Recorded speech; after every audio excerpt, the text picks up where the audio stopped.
जैसे जैसे आप लिखना शुरू करते हैं, जब आप स्टार्ट करते हैं तब आपको अपना सुनाने का बहुत रुझाव रहता है, इंटरेस्ट रहता है। बट जैसे जैसे वक्त बीतता है, जैसे आपने बहुत खूबसूरती से कहा कि वक्त के साथ उम्र भी बीतता है और ये पता नहीं चलता। So as you start ageing, आपको लोगों का सुनना अच्छा लगता है, आपको लगता है कि मेरे साथ तो मेरे ख्यालात है ही, दूसरे का पर्सपेक्टिव सुनते हैं। सो आई थिंक सबा जी की जो ओवर थिंकिंग के ऊपर जो शेर बोलूँगा, इसे क्या बोलूँ, नज़्म बोलूँ, ख्यालात कहें, ओके। सो इनके जो थॉट्स थे ओवर थिंकिंग पे, सो उससे इंस्पायर होके एक पुरानी पोएम है ओवर थिंकिंग पे जो आप लोगों के साथ सुनाना चाहूँगा। और बहुत ही अच्छा लगा मुझे कि अगर हम उनके ख्यालात को गौर से सुने, कांपते हुए हाथ, तेज धड़कने, ये डर कि मुझे कौन मनाएगा तो इसलिए हम किसी से रूठते ही नहीं। सो ये सब एक बारीकी पे आते हैं कि ये एक ट्रॉमा रिस्पॉन्स है। Over thinking is a trauma response.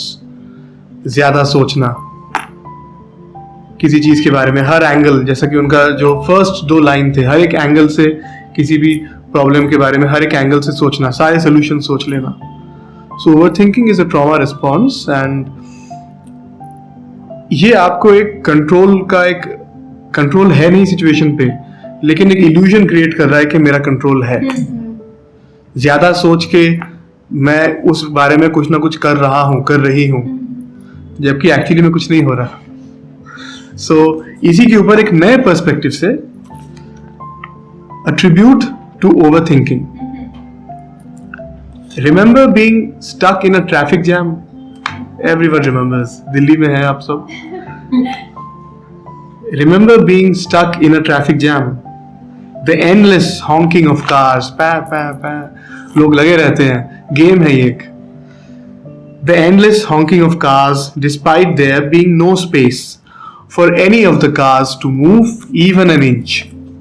Despite every driver being aware of it, but still honking on endlessly. This is what an overthinker's mind looks like. The endless honking of cars, despite there being no space for any of the cars to move even an inch, despite every driver being aware of it, but still honking on, endlessly joining in the fun. This is what an overthinker's mind looks like. A traffic jam of thoughts. Noise, no movement, yet the pretense of activity. So ये जो pretense है, this is very important. कि हम कुछ ना कुछ कर रहे हैं और कुछ नहीं तो हॉर्न ही बजा रहे हैं, उससे फायदा नहीं हो रहा है, लेकिन नुकसान बाद में पता चलता है, लॉन्ग रन में। नॉइज पोल्यूशन तो हो ही रहा है, नुकसान पता चलता है। जैसे कि हमने आई थिंक कृष्णा भाई के उसमें सुना कि हम एक ऐसे दौर में हैं जहाँ पे सब मुनासिब है, जहाँ पे सब चलता है। हम एंशिएंट ग्रीस में तो है नहीं, जहाँ पे सुकरात है, जहाँ पे उनका स्कूल ऑफ थॉट है। हम एक डार्क कॉमेडी तो ठीक है, लेकिन हम एक व्हाटएवर सेल्स कंटेंट के दौर में है, जहाँ पे रूल्स है नहीं। सो हम एक ऐसे दौर पे हैं जहाँ पे हमें देखना है कि जो हमारा दिल है, हृदय है, ये चांद जैसा ना हो, ये सूरज जैसा तो हो नहीं सकता, सूरज को तो हम देख ही नहीं सकते शायद, है ना, उसका इतना तेज है।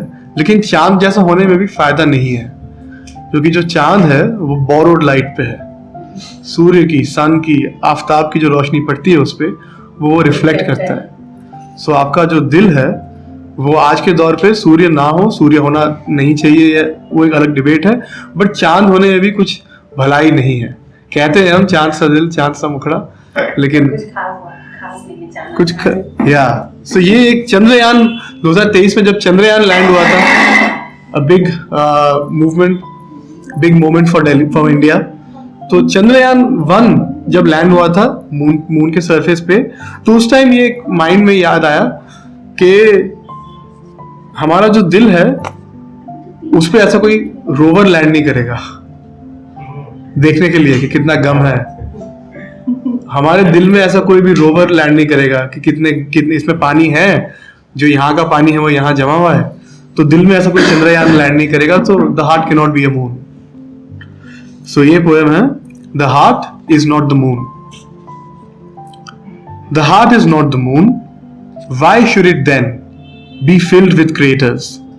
No rover is landing on its surface to explore the level of grief in them, or measure how much ice water each crater stores, that later comes down through the ice, or maybe stays there frozen for 1,000 years more.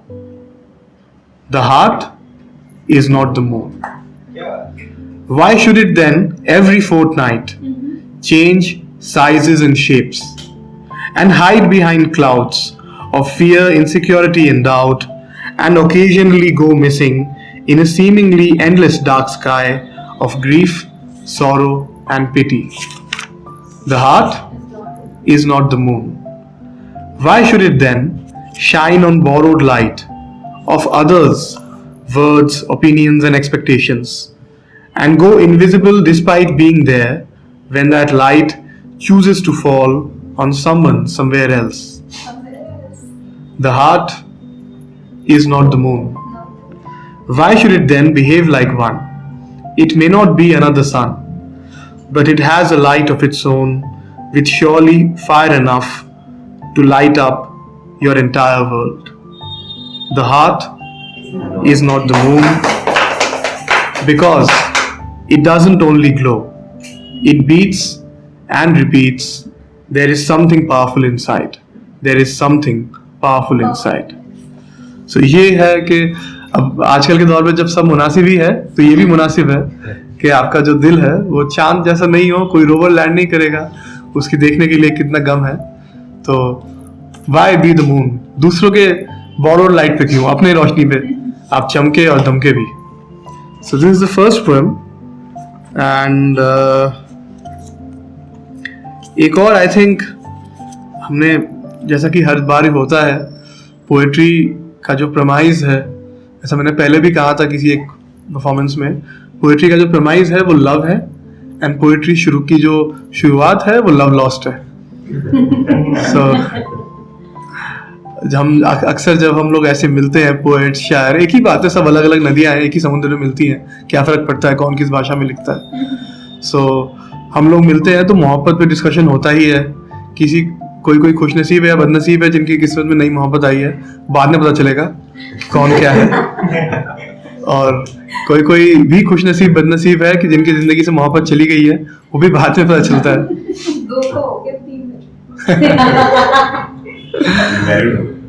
So अक्सर हम लोग दो poem हम हमेशा सुनते हैं. हम मोहब्बत पे हम पोएम सुनते ही हैं, शायरी सुनते ही हैं, और हम ब्रेकअप पे भी सुनते ही हैं. ये एक होता ही है, because it's a part of the जज्बात एंड ख्यालात, जैसे कि आपने बहुत खूब कहा. ये बड़ा एक कॉम्प्लिकेटेड सा फेज है कि आप जिससे मोहब्बत करते हैं वो एक सेकंड के अंदर किसी और से कैसे मोहब्बत कर सकता है, in a blink of an eye. And ये किसी एक को ज्यादा होता है, किसी एक को कम, ये बात भी सच है. और जिसको ज्यादा होता है उसको ये बात हजम नहीं होती है, उसका लिवर कमजोर हो जाता है.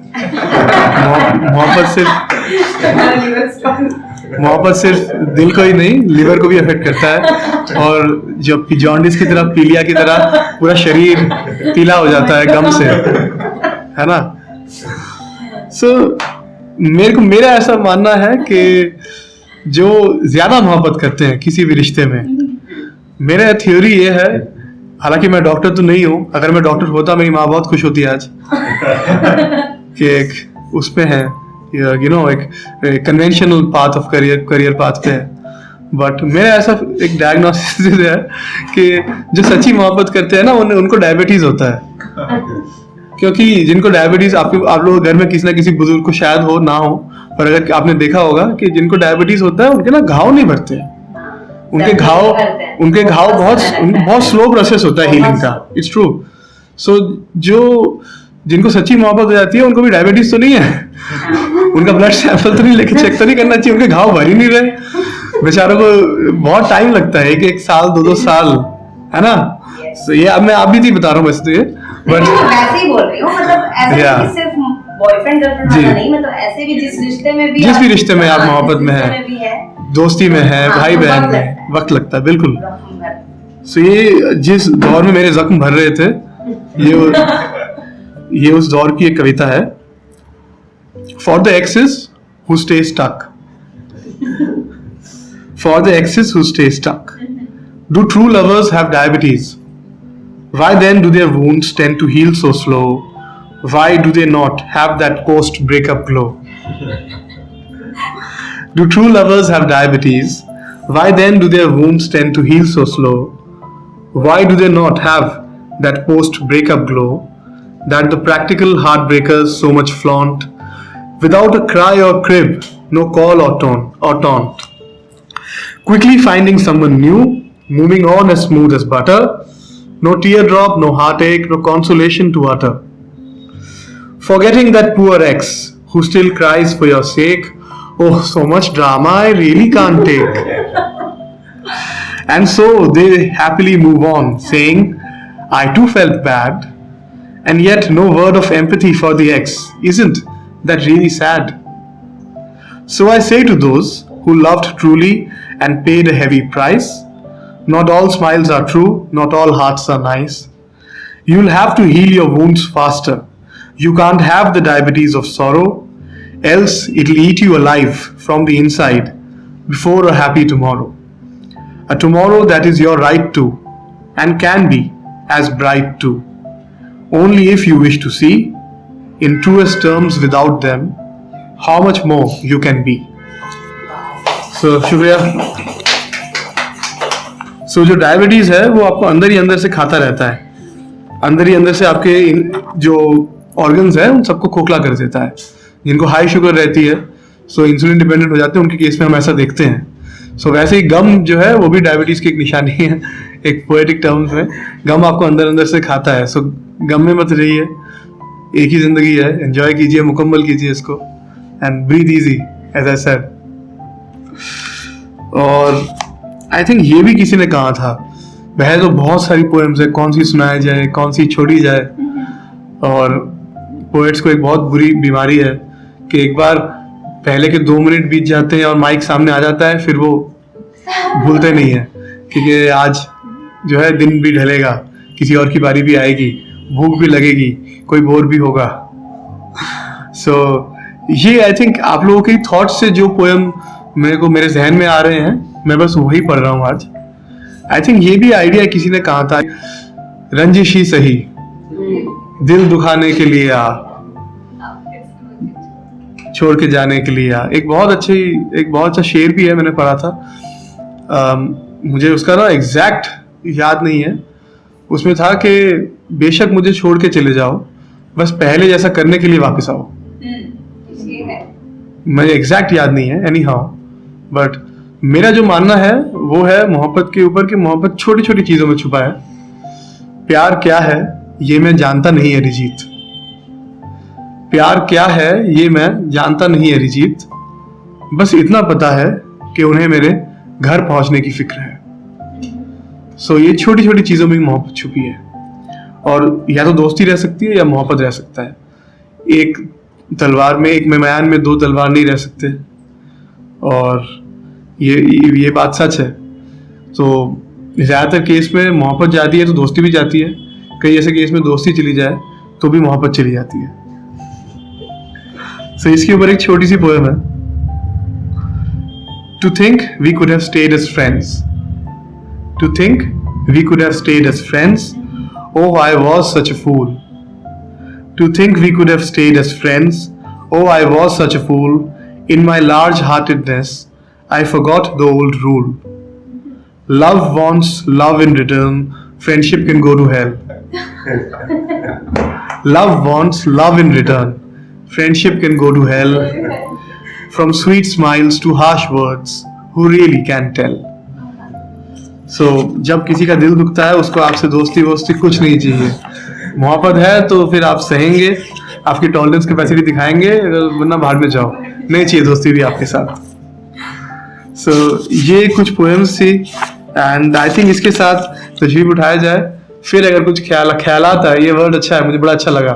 फिर अगर कोई ख्यालात आए तो आप लोगों के साथ अभी शेयर करते हैं, साझा करते हैं. शुक्रिया.